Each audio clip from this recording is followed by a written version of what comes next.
الحمدللہ رب العالمین والصلاة والسلام علی سید الانبیاء والمرسلین اما بعد فاعوذ باللہ من الشیطان الرجیم بسم اللہ الرحمن الرحیم یا رب لک الحمد کما ینبغی لجلال وجہک وعظیم سلطانک رب اشرح لی صدری ویسر لی امری واحلل عقدۃ من لسانی یفقہوا قولی رب زدنی علما۔ السلام علیکم ورحمۃ اللہ وبرکاتہ۔ پارہ نمبر 28 سورۃ الطلاق، اردو ترجمہ اور تفسیر۔ گزشتہ اسباق میں ہم نے اس کا ابتدائی تعارف پڑھ لیا تھا، اور آج کے سبق میں ہم سورۃ الطلاق کا باقاعدہ آغاز کرنے جا رہے ہیں، اور اس کا آغاز سمجھنے کے لیے بہترین طور پر ضروری یہ ہے کہ جس طرح ہم نے لیکچر کے تعارف والے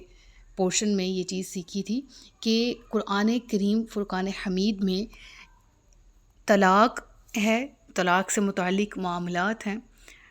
ایون یہ کہ انسان کی عائلی زندگی اس میں نکاح آ جاتا ہے، ٹھیک ہے، پھر اولاد کی پرورش، اولاد کے حقوق، زوجین کے باہمی حقوق،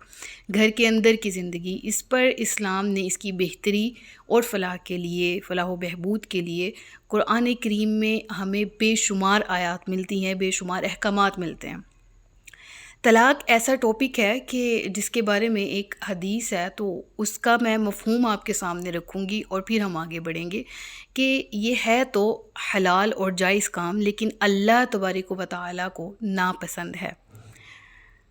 طلاق کیا ہے؟ اس کے لفظی معنی جدائی کے ہیں، اور زوجین جب آپس میں نہ رہنے کا فیصلہ کریں تو پھر مرد جو عورت کو علیحدگی کی صورت میں ایک اپنی زبان سے اظہار کرتا ہے اور اپنی نیت کا اظہار کرتا ہے کہ میں اب تمہارے ساتھ نہیں رہتا، آج سے نہیں رہنا چاہتا، اور میں تم سے جدائی کا، علیحدگی کا اعلان کرتا ہوں، تو یہ طلاق کہلاتی ہے۔ جبکہ دوسری طرف یہی عمل ایک عورت کرے، یعنی وہ مطالبہ کرے طلاق کا، تو یہ خلا کہلاتی ہے، اور عورت کی طرف سے کی جانے والی جو علیحدگی ہے یا علیحدگی کا اعلان ہے وہ خلا کہلاتا ہے۔ اب یہاں سے ایک بات جو بہت اہم ہے وہ یہ کہ سورۃ البقرہ، اس میں تقریباً 3 سے 4 رکوع ڈیٹیل میں ہیں کہ اگر زوجین کی باہمی جو تعلقات ہیں، جو باہمی ان کی زندگی ہے، وہ احسن طریقے سے نہیں گزر رہی، آپس میں چپقلش رہتی ہے، اچھے سے بن نہیں پا رہی، تو اسلام نے بہت وائزلی اس پر ہمیں اسلام کے اندر ڈیبیٹ ملتا ہے کہ اللہ تبارک و تعالیٰ نے فرمایا ہے کہ تم صلح کی کوشش کرو، صلح کرنا بہتر ہے، تم خاندان کے بڑوں کو ایڈ کرو، تم اپنے معاملات کو احسن انداز سے سلجھانے کی کوشش کرو۔ لیکن بہرحال اگر زوجین آپس میں نہیں رہ سکتے تو پھر خلا اور طلاق کا آپشن اسلام نے دیا کہ اب مرد بھی چاہے تو علیحدگی اختیار کر سکتا ہے، عورت بھی جینوئن ریزنز کی بنیاد پر، یعنی حقیقی اگر واقعی ہی اصل میں ایسے ریزنز، ایسی وجوہات موجود ہیں کہ جن کی بنا پر ایک رشتہ چلنا نہایت مشکل ہے، تو بہتر ہے کہ انسان اپنی زندگی کا یہ فیصلہ لے اور علیحدگی اختیار کر لے۔ سورۃ البقرہ، اس کے بعد سورۃ النساء، پھر سورۃ النور، سورۃ الاحزاب، اس میں بارہا آیات موجود ہیں جن میں ان عائلی زندگی کے مسائل کو کیسے سولو کرنا ہے، طلاق یا خلا کی صورت میں کس طرح سے زوجین نے آپس میں ایک دوسرے کے ساتھ برتاؤ کرنا ہے، اگر مرد عورت سے علیحدگی کا اعلان کرتا ہے تو اس کو کس طرح سے طلاق دینی ہے، اسلام نے طلاق دینے کا بھی طریقہ بتایا۔ پھر طلاق کے بعد کے امور، یعنی عدت ہے تو وہ بھی سچویشنز پہ ڈیپینڈ کرتی ہے، ٹھیک ہے، اور خواتین کی فزکس، یعنی جو فزیکل ایک اپیرنس ہے، کوئی باڈی خواتین کی جس طرح کی ہے، جس نوعیت کی، اس حساب سے عدت ڈیپینڈ کرتی ہے۔ یعنی اگر عورت کو طلاق ہوتی ہے تو اس کی عدت 3 حیض ہے، لیکن ایسی عورت کہ جس کو ایسی ایج میں وہ چلی گئی ہے کہ اب اس کو حیض نہیں ہے، تو اس صورت میں وہ 3 ماہ کی عدت پوری کرے گی، اور ایسی عورت جو ابھی بچی ہے یا ابھی اس بلوغت کے لیول پر نہیں پہنچی کہ اس کو حیض نہیں آتا، تو اس کی عدت بھی 3 ماہ ہے۔ تو عدت بھی اللہ رب العزت نے طے فرما دی کہ اس کنڈیشن میں اس طرح تم عدت پوری کرو گے. پھر اس کے بعد عدت کے دوران بیوی کا نان نفقہ کس طرح سے عورت کے ذمہ ہے. پھر اگر بیوی اپنے بچے کو جو کہ اس مرد سے ہے اس کو دودھ پلانے کا اگر خرچہ طلب کرتی ہے مرد سے، اس کی اجرت طلب کرتی ہے، تو مرد اس کو عورت کو یعنی اپنی ایکس وائف کو وہ دے گا. وہ اجرت طلب کر بھی سکتی ہے، اس کے لیے جائز ہے، اور مرد کو بھی ہے حکم کہ وہ دے. اور یہ بھی احکامات ہیں کہ پھر وہ اجرت کے معاملات کو اس طرح سے طے کیا جائے کہ مرد کو دیکھا جائے کہ وہ دے سکتا ہے یا نہیں مطلوبہ رقم، مطلوبہ اجرت. خاتون کو اس چیز کا خیال رکھنا ہے کہ وہ اس طرح سے اس کو برڈنائز نہ کرے، تو تاکہ وہ ایسا نہ ہو کہ اوبویسلی دوسری طرف اگر مرد کے پاس اتنی گنجائش نہیں ہے تو شریعت نے اس کو ہر طرح سے پابند بھی نہیں کیا کہ اگر تمہارے پاس گنجائش نہیں بھی ہے تو تم خاتون کو مطلوبہ رقم دو گے. وہ اس کی ریپلیسمنٹ میں ایسی دائی رکھ سکتا ہے جو کہ دودھ پلا سکے، اس بچے کی رضاعت کا اہتمام ہو سکے، وغیرہ وغیرہ. تو ایسے مسائل ہیں سورۃ الطلاق میں بھی ڈسکس کیے گئے ہیں جن کو میں نے سمری کی فارم میں آپ کے سامنے رکھا ہے. اس کے علاوہ جو میں نے صورتیں مینشن کی ہیں، ایک آسانی میں نے یہ کر دی ہے کہ ان صورتوں میں خاصے لمبے لیکچرز جو ہیں وہ آلریڈی اپلوڈڈ تھے، اور ایک دو آیات پہ 20 سے 25 منٹ کی تفسیر جو ہے وہ میرے چینل پر اپلوڈڈ ہے، جن میں ایکسپلینیشن کافی حد تک کی گئی ہے. میری طرف سے کوشش کی گئی ہے کہ میں آسان الفاظ میں اس میٹر کو، ان ٹاپکس کو سمجھا سکوں. اور وہ تمام کے تمام لیکچرز کی پلے لسٹ نیچے ڈسکرپشن میں موجود ہے. اگر اس ٹاپک پہ آپ ہر طرح سے سمجھنا چاہ رہے ہیں، سیکھنا چاہ رہے ہیں کہ اس سے پہلے کیا احکامات ہم قرآن کریم میں جو پڑھ کے آ چکے ہیں ریوائز کرنا چاہتے ہیں، یا کوئی ایسا لیکچر جو آپ کا رہ چکا ہو، کوئی ایسا پوائنٹ جو ابھی میں نے ڈسکس کیے ہیں، ان کے علاوہ بہت سے ابھی مزید ہم جب تفسیر پڑھیں گے تو پوائنٹس ہمارے سامنے آئیں گے. ٹھیک ہے، ابتدائی اسباق ہوں گے تو اس سے ہم انشاءاللہ سیکھ سکیں گے اس سورہ کو بہترین طور پر.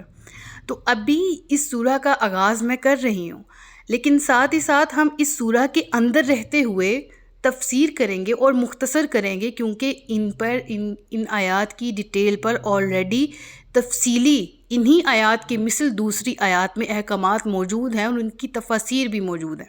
تو ابھی وقت کا یہ مطالبہ ہے، وقت کے دامن میں اتنی گنجائش نہیں ہے کہ میں انہی ٹاپکس کو دوبارہ یہاں پر ان لیکچرز میں ریپیٹ کروں، لہٰذا وہ آپ کو لنک اویلیبل ہوں گے، آپ وہاں سے سن سکتے ہیں. ابھی ہم آیات کے اندر موجود ترجمہ جو ہے آیات کا اور ان کے اندر موجود تفسیر کو مختصراً دیکھ لیں گے اور ہم ہائی لائٹ کر لیں گے کہ ہم نے اس سے ریلیونٹ پیچھے کیا پڑھا ہے. تو سب سے پہلے بات کر لیتے ہیں، آیت کی ابتدا ہو رہی ہے یا ایھا النبی، اے نبی، اذا طلقتم النساء، جب تم طلاق دینا چاہو عورتوں کو. سب سے پہلی بات یہ انڈر بریکٹ دیکھیں کہ انڈر بریکٹ لکھا ہوا ہے امت سے فرما دیں، حالانکہ عربک میں تو ایسا کچھ نہیں ہے. تو اس چیز کو آپ اس طرح سے سمجھ سکتے ہیں کہ یہاں نبی پاک صلی اللہ علیہ وسلم کو تو ان سے تو خطاب فرمایا جا رہا ہے، لیکن حکم ساری امت کے لیے ہے. یعنی نبی کریم صلی اللہ علیہ وسلم کو خطاب کیا گیا، حکم جو ہے وہ تمام امت کے لیے ہے. اب سوال یہ اٹھتا ہے کہ اگر حکم امت کے لیے تھا تو اس پر دلیل کیا ہے؟ پہلی دلیل تو یہ لفظ ہے جو جمع کا صیغہ ہے تم، تا واحد مذکر حاضر کے لیے، تما دو کے لیے، اور تم سب کے لیے. تو اذا طلقتم النساء، تو تم کے صیغے سے فیصلہ یہیں پر ہو گیا کہ یہاں جمع کی بات ہو رہی ہے، یعنی آگے امت کے مردوں کی بات ہو رہی ہے. اور خطاب رسول اللہ صلی اللہ علیہ وسلم سے ہے، یعنی سردار قوم کو جو حکم دیا جاتا ہے اس قوم کے افراد از خود اس میں شامل ہو جاتے ہیں. اس چیز کو ایسے سمجھ لیجئے کہ رسول اللہ صلی اللہ علیہ وسلم نے جب 7 ہجری میں غزوہ خیبر کے بعد خطوط لکھنے کا سلسلہ شروع کیا، مختلف ممالک میں خطوط بھیجے جس میں اسلام کی دعوت تھی. مختلف بادشاہ، کچھ مجوسی تھے، کچھ نصارہ تھے، کچھ یہود تھے، تو ان کو مطلب جب اسلام کی دعوت دی جا رہی، مختلف ان کے ریلیجن بلیفز تھے، تو ان کو ان سرداران تک جو معاملہ پہنچایا جا رہا تھا، بادشاہوں کو جو دین کی دعوت دی جا رہی تھی، اس کے پیچھے بھی بیسک یہی لاجک تھی کہ جو رعایا ہوتی ہے وہ اپنے بادشاہ کے دین پر ہوتی ہے، ٹھیک ہے؟ تو مخاطب وہ بادشاہ ہوتے تھے، لیکن اگر وہ ایمان لاتے تو رعایا آٹومیٹکلی وہ اس ریلیجن میں شامل ہو جاتی، دین اسلام کو قبول کر لیتی. اور کچھ جو بادشاہ ریجیکٹ کرتے پرپوزل کو یا بادشاہ انکار کرتے تو قوم آٹومیٹکلی دین اسلام کو قبول کرنے سے رکی رہتی. تو اس پوائنٹ کو بس میں سمجھا رہی ہوں، یہ دو ڈیفرنٹ ٹاپکس ہیں، لیکن بات یہ ہے کہ سردار سے مخاطب ہوا جاتا ہے. رسول اللہ صلی اللہ علیہ وآلہ وسلم کو بحیثیت نبی مخاطب کر کے پھر امت کا ذکر کیا گیا، اور جمع کے صیغے کے ساتھ اگر خالصتاً اللہ کے نبی کا ذکر ہوتا لیٹس سپوز، تو اس وقت صیغہ بھی ڈفرنٹ آتا. اور دوسری بات، اور یہ بات بھی اہم ہے، وہ یہ ہے کہ رسول اللہ صلی اللہ علیہ وآلہ وسلم کی اگر ہم پوری زندگی پر روشنی ڈالیں تو آپ نے مطلقہ خاتون سے نکاح کیا، آپ نے بیوہ خاتون سے نکاح کیا. آپ کی صرف زوجین میں سے حضرت عائشہ صدیقہ امہات المؤمنین میں سے وہ ایسی تھیں جو کنواری تھیں. اس کے علاوہ جتنی آپ کی ازواج تھیں وہ یا پہلے سے شادی شدہ ہو کے بیوہ ہو چکی تھی یا ان کو طلاق ہو چکی تھی. آپ نے اپنی بنفس نفیس یعنی اپنے سے اپنی کسی زوجہ کو الگ نہیں کیا، کسی کو طلاق نہیں دی. اور اس سے متعلق سورۃ الاحزاب میں ہم آلریڈی پڑھ کے آ چکے ہیں کہ اللہ کے نبی صلی اللہ علیہ وآلہ وسلم کی زوجین کو امہات المؤمنین کہا گیا، امت کی مائیں کہا گیا. تو یہ نبی کو سوٹ نہیں کرتا، یہ میرے نبی پاک صلی اللہ علیہ وآلہ وسلم نے کیا بھی نہیں اپنی زندگی میں کہ وہ اپنی زوجین میں سے کسی کو طلاق دیتے. بہرحال پھر جب اب ذکر ہوتا ہے کہ جب تم خواتین کو طلاق دینے کا ارادہ کرو فَطَلِّقُوهُنَّ لِعِدَّتِهِنَّ وَأَحْصُوا الْعِدَّةَ، تو ان کی عدت کے وقت پر انہیں طلاق دو اور عدت کو شمار کرتے رہو. اور اللہ سے ڈرو جو تمہارا رب ہے. اب یہاں کس بات کی طرف نشاندہی کی جا رہی ہے کہ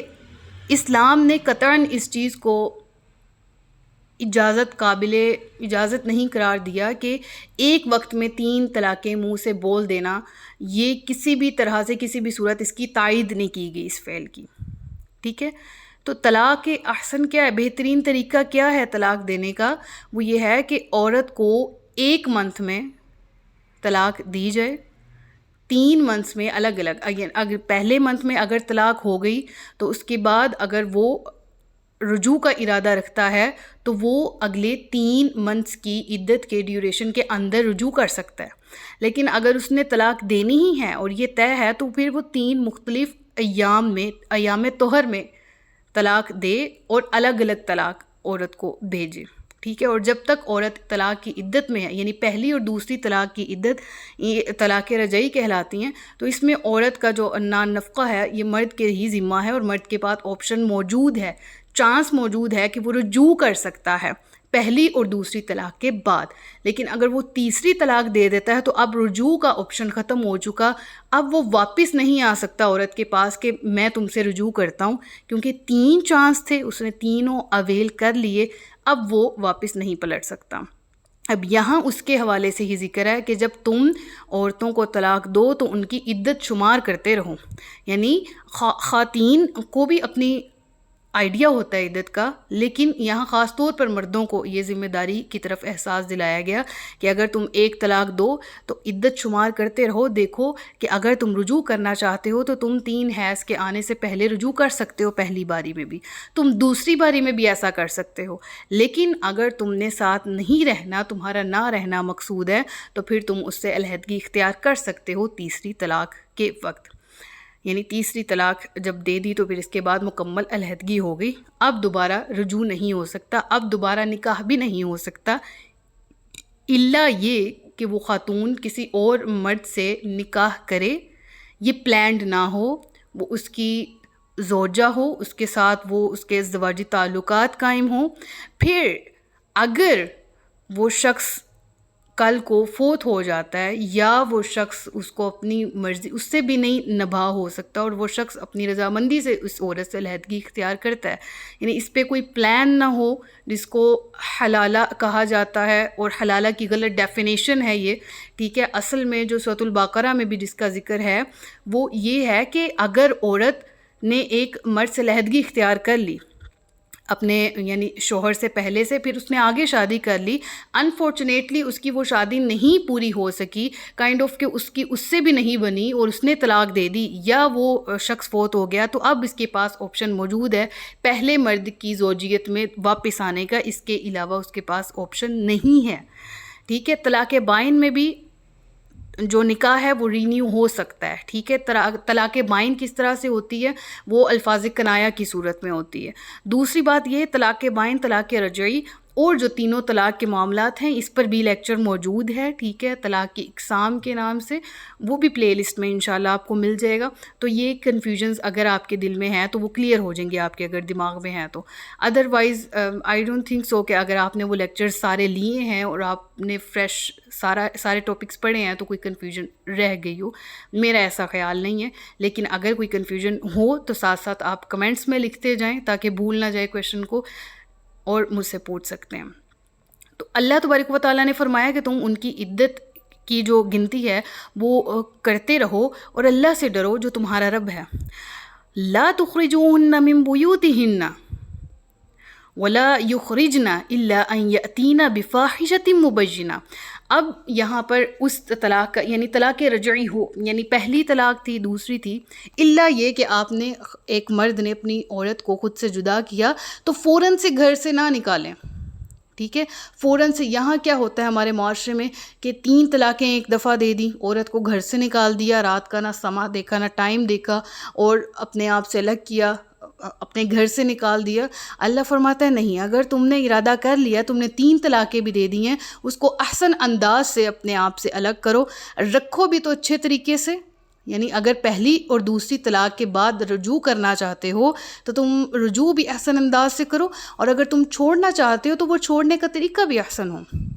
لا تخرجوهن من بیوتہن، ان کو ان کے گھروں سے مت نکالو، یعنی ابھی تک جب وہ تمہاری عدت میں ہیں تو وہ ان کے تمہارے گھر میں ہی ہیں، تمہیں ان کو بعض اوقات ہوتا ہے جس طرح بھی میں بتا رہی ہوں کہ وہ مرد جو ہیں وہ اس طرح بے صبری کا اظہار کرتے ہیں اور اپنے غصے کا یا جو بھی اس کا ہوتا ہے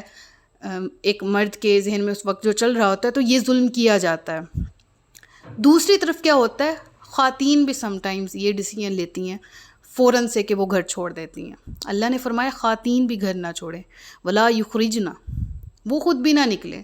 ٹھیک ہے، یعنی پہلی دوسری طلاق ہو گئی، ابھی رجوع کے چانسز ہیں، اور علماء پریفر کرتے ہیں، بہتر ہے کہ عورت عدت پہلی اور دوسری طلاق کے بعد گھر ہی گزارے۔ امید ہے کہ ان دونوں کی مطلب وہ ایک ہی گھر میں رہ رہے ہیں اور عورت جو ہے وہ پہلی طلاق کی عدت میں ہے، تو مرد جو ہے وہ اس کو اپنی غلطی کا احساس ہو جائے، وہ دوبارہ اپنانا چاہے، یا عورت کو جس وجہ سے پہلی طلاق ہو اگر وہ غلط تھی تو اس کو احساس ہو جائے، ان کو اپنے بچوں اپنی فیملی کا احساس ہو جائے تو وہ ارادہ کر لیں، تو اس کے چانسز زیادہ ہیں کہ اگر عورت مرد کے گھر میں رہتی ہے کہ وہ دونوں دوبارہ نبھا کر سکتے ہیں۔ لیکن اللہ فرماتا ہے الا ان یاتینا بفاحشۃ مبینہ، لیکن ایک ایکسیپشن ہے، وہ کیا ہے کہ اگر خاتون تم اسے اپنے گھر سے نہ نکالو نہ وہ خود نکلے، ہاں مگر جو کھلی بے حیائی کے ساتھ ہیں، یعنی اگر کوئی بے حیائی کا بدکاری کا ارتکاب کرتی ہیں تو اس کو تم ایسا نہیں ہے کہ اس صورت میں تمہیں ایکسیپشن ہے کہ تم اس کو خود سے اس وقت فوری طور پر علیحدہ کر سکتے ہو۔ یعنی کہ عورت اگر حرام کاری کا ارتکاب کرتی ہے یا چوری چکاری سے باز نہیں آتی یا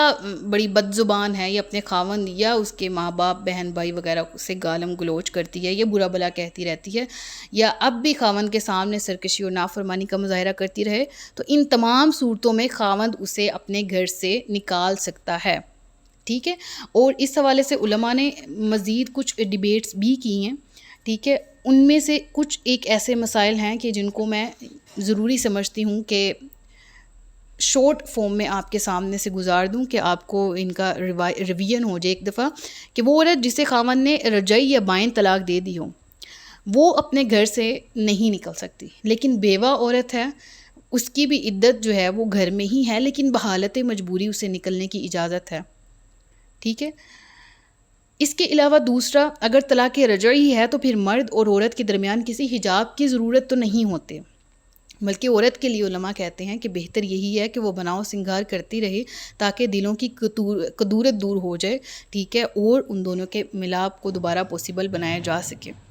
یعنی ان کے آپس میں ہی دل میں آ جائے کہ نہیں ہم غلطی پر تھے تو ہمیں ابھی ساتھ رہنا ہے۔ تیسرا پوائنٹ، اگر طلاق بائن ہے تو پھر عورت کو مرد سے پردہ کرنا چاہیے، بہتر ہے کہ کوئی ایسی ثقہ عورت ان کے پاس رہے جس کی موجودگی میں یہ کوئی غیر شرعی حرکت نہ کر سکیں۔ طلاق بائن ہے، طلاق بائن کے بعد نکاح کرنا لازمی ہوتا ہے، نکاح رینیو ہوتا ہے، ٹھیک ہے۔ تو اگر ایک تو ساتھ نہیں رہ سکتے، ٹھیک ہے، بغیر پردہ کے، اور دوسرا یہ کہ ان کے درمیان کوئی چیک اینڈ بیلنس رکھنے کے لیے بھی کسی کا موجود ہونا لازمی ہے۔ اور اگر خاوند فاسق ہے یا مکان بہت تنگ ہے، جگہ کم ہے، تو پھر اس صورت میں مرد کو کہا جائے گا کہ وہ گھر سے نکل جائے، ٹھیک ہے۔ یہ بھی دل میں آپ کے آ رہا ہوگا نا کہ اگر عورت کا قصور نہ ہو اور طلاق بھی اس کو وہ مرد دے دے، ظلم اور زیادتی کرے، تو دیکھیں عورت کے وہ گھر کے بڑے فیصلہ کریں کہ اگر مرد ظالم ہے، مرد نے گناہ کیا، مرد فاسق ہے، اس نے یہ بلا وجہ یعنی غلطی پر وہ تھا، تو اس صورت میں مرد کو ہی گھر سے نکالا جائے گا۔ تو اس کے بعد اللہ نے کہا وَتِلْكَ حُدُودُ اللَّهِ، یہ اللہ کی حدود ہیں، وَمَن يَتَعَدَّ حُدُودَ اللَّهِ فَقَدْ ظَلَمَ نَفْسَهُ، اور جو اللہ کی حدود سے آگے بڑھا تو بے شک اس نے اپنی جان پر ظلم کیا۔ تم نہیں جانتے شاید اللہ اس کے بعد کوئی نیا معاملہ پیدا فرما دے، یعنی اللہ فرما رہا ہے، یہاں پر تنبیہ فرما دی کہ یہ مسائل ایسے نہیں کہ جن پر عمل کرنا یا نہ کرنا تمہاری مرضی پر موقوف ہو، بلکہ اللہ تبارک و تعالیٰ کی مقرر کردہ حدود ہیں جو سراپا حکمت ہیں، تمہارے لیے اطمینان اور سکون کا باعث ہیں۔ جو شخص ان کی پابندی سے گریز کرے گا وہ اپنے آپ پر ظلم توڑے گا، اس کی زندگی سکون اور اطمینان سے محروم ہو جائے گی، اور وہ اللہ کے عذاب کا بھی حقدار بن جائے گا۔ اور یہاں پر آئی مسٹ سے کہ جو آخر ہے نا کہ تم نہیں جانتے شاید اللہ اس کے بعد کوئی نیا معاملہ پیدا فرما دے، اس پوائنٹ کو ہم اگلی آیت کے ساتھ ڈسکس کریں گے۔ یہ اگلی آیت کے ساتھ مشروط ہے، جب اگلی آیت سمجھ آئے گی تو آٹومیٹکلی یہ پوائنٹ بھی کلیئر ہو جائے گا۔ سچ فرمایا اللہ نے جو عظمت والا ہے۔ اپنا بہت سا خیال رکھیے گا، مجھے دعاؤں میں یاد رکھیے گا۔ تاجدار ختم نبوت زندہ باد، پاکستان پائندہ باد۔ السلام علیکم ورحمۃ اللہ وبرکاتہ۔